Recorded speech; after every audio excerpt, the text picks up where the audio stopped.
Yeah, I think just the way my career's gone and the things that have happened to me, it just makes you realise that you can't take anything for granted. Like we all think we're going to play football till God knows what age, and I will be fit and will be healthy. But and touch wood that I will, and I think that I will. But I think you've got always got to have a backing, because yeah, like I say, you don't know what can happen, and I think by the time I've done this masters, I'm going to have quite a lot behind me with my coaching badges, the masters, at 30 years old, and then I don't think it'll be a panic when I'm 35, 36, and maybe dropping out of the game that I'm going to have to do something now. Yeah, I feel like I'll be in a lot better place to move on to the next step.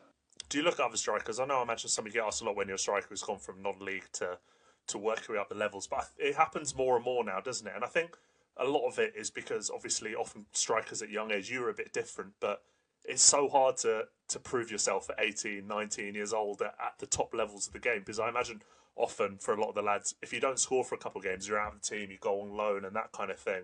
So I feel like a lot of strikers are working their way through now and dropping down. But do you feel like that is what the journey that's made you? Do you feel like when you look around at other strikers who have been on a similar journey, does it kind of inspire that you can keep going and you can get as high as you can?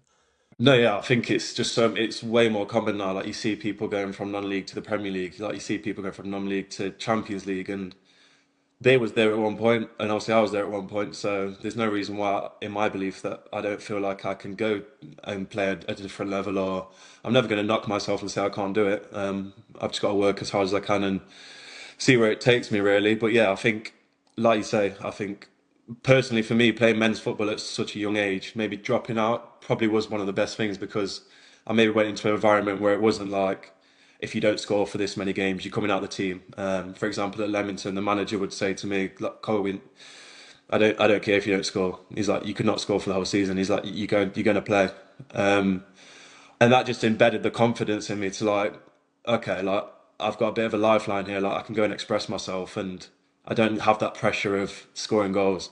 And when you do play like that, it's funny that it switches the other way, and you end up scoring goals. So no, yeah, it's something I've took along with me the way, and it's yeah, I'd say that's probably one of the best things that's happened in my career because, like you say, young kids coming through now, 18, 19, a lot of pressure when you go on loan to a championship team or a League One team. If you're not scoring or you're not playing well, you're out because there's someone else that will come in. Whereas obviously coming through non-league, I didn't really have that. It was always like you're going to play.